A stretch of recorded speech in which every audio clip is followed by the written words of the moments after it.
अंदर जाकर रघुपति सिंह ने देखा उनके बेटे की हालत तो चिंताजनक है। उन्होंने अपने बेटे को प्यार किया और पत्नी को दवाई देने के बारे में बताया कि तुम तुरंत जाने के लिए तैयार हो गए। अपनी पत्नी को दवाई देने के लिए बताया और वो तुरंत जाने के लिए तैयार हो गए। उनकी पत्नी ने पूछा, आप इस समय कहाँ जा रहे हो? तो रघुपति सिंह ने क्या उत्तर दिया, बाहर अकबर के सैनिक मुझे बंदी बनाने की प्रतीक्षा कर रहे हैं।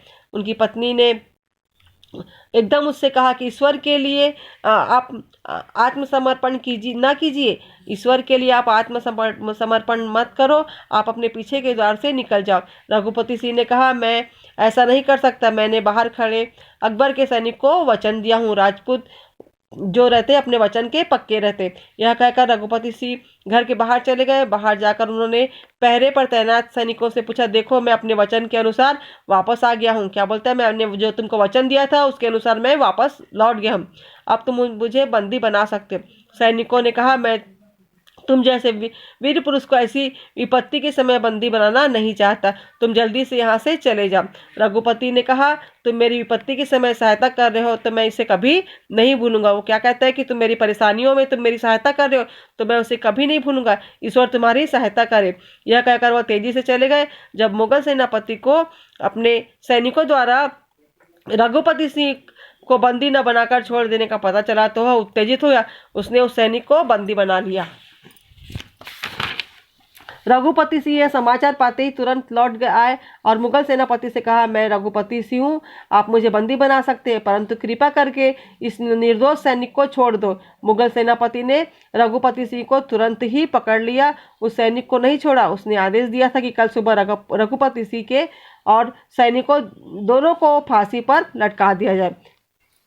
अगले दिन दोनों फांसी पर लटकने के लिए एक मैदान में लाए। कुछ ही समय में जल्लाद को आदेश दिया जाना था।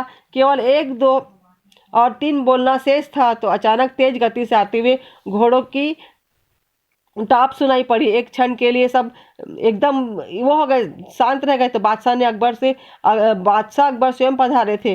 वो घोड़े से उतरे और कहा, मुझे रघुपति सिंह को बंदी बनाए जाने के बारे में पूरा समाचार मिल चुका है। फिर रघुपति सिंह की ओर मुड़कर कहा कि मैं नहीं जानता कि वीर राजपूत अपने वचन के इतने पक्के होते हैं। मैं तुम्हारी वीरता और वचन निभाने की प्रशंसा करता हूँ। मैं तुम्हें स्वतंत्र करता हूँ।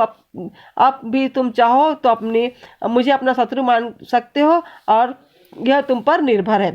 फिर सैनिक की ओर देखकर कहा, यद्यपि तुम मुगल सेना के नियमों का निरादर किया है, फिर भी मैं तुम्हें छोड़ता हूँ, क्योंकि तुम सैनिक से बढ़कर एक सच्चे इंसान हो जो दूसरे का दुख दर्द समझते हो। यह सुनकर रघुपति सिंह की आंखें भर आई। उन्होंने कहा, ए महान सम्राट, आप मुझे अभी तक किसी लड़ाई में नहीं जीत सके, परंतु आज आपने मुझे दिल से जीत लिया है।